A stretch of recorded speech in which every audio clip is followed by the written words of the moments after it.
ಆಸ್ಪತ್ರೆಯ ನಿರ್ಲಕ್ಷ್ಯದಿಂದಾಗಿ ಬಾಣಂತಿ ಮೃತಪಟ್ಟಿರುವಂಥ ಕೇಸಿಗೆ ಸಂಬಂಧಿಸಿದಂತೆ ಒಂದೆಡೆ ಆ ಮನೆಯವರು ಆಕ್ರೋಶ ವ್ಯಕ್ತಪಡಿಸ್ತಾ ಇದ್ದಾರೆ, ಮತ್ತೊಂದೆಡೆ ದೂರನ್ನು ಕೂಡ ಕೊಟ್ಟಿದ್ದಾರೆ. ಈಗ ಆರೋಗ್ಯ ಇಲಾಖೆಯ ಅಧಿಕಾರಿ ಆಸ್ಪತ್ರೆಯ ಸಿಬ್ಬಂದಿಯನ್ನ ಕ್ಲಾಸ್ ತೆಗೆದುಕೊಂಡಿದ್ದಾರೆ.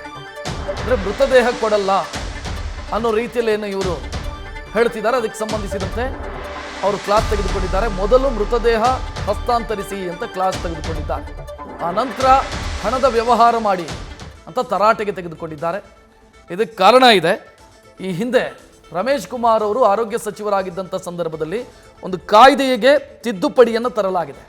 ಅದರ ಪ್ರಕಾರ ಯಾವ ಆಸ್ಪತ್ರೆಯೂ ಕೂಡ ಮೃತದೇಹವನ್ನು ಇಟ್ಟುಕೊಂಡು ದುಡ್ಡು ಕೊಡಿ ಆ ನಂತರ ಮೃತದೇಹ ಕೊಂಡು ಹೋಗಿ ಅಂತ ಹೇಳಂಗಿಲ್ಲ. ಕಾನೂನು ಪ್ರಕಾರ ಅದು ಅಪರಾಧ ಆಗತ್ತೆ.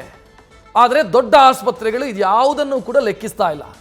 ಸೊ ಇವತ್ತು ಕೂಡ ಅದೇ ರೀತಿಯಾಗಿದೆ.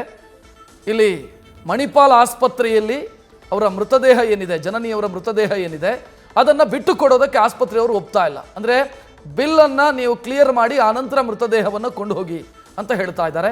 ಇದಾದ ಬೆನ್ನಿಗೆ ಈಗ ಆರೋಗ್ಯ ಇಲಾಖೆಯ ಅಧಿಕಾರಿಗಳು ತರಾಟೆಗೆ ತೆಗೆದುಕೊಂಡಿದ್ದಾರೆ ಆಸ್ಪತ್ರೆಯ ಆಡಳಿತ ಮಂಡಳಿಯನ್ನ ಅನ್ನುವಂಥ ಮಾಹಿತಿ ಸಿಗ್ತಾ ಇದೆ. ನ್ಯೂಸ್ ಫಸ್ಟ್ ನಿರ್ಭೀತಿಯಿಂದ ನಿಮ್ಮ ಪರವಾಗಿ.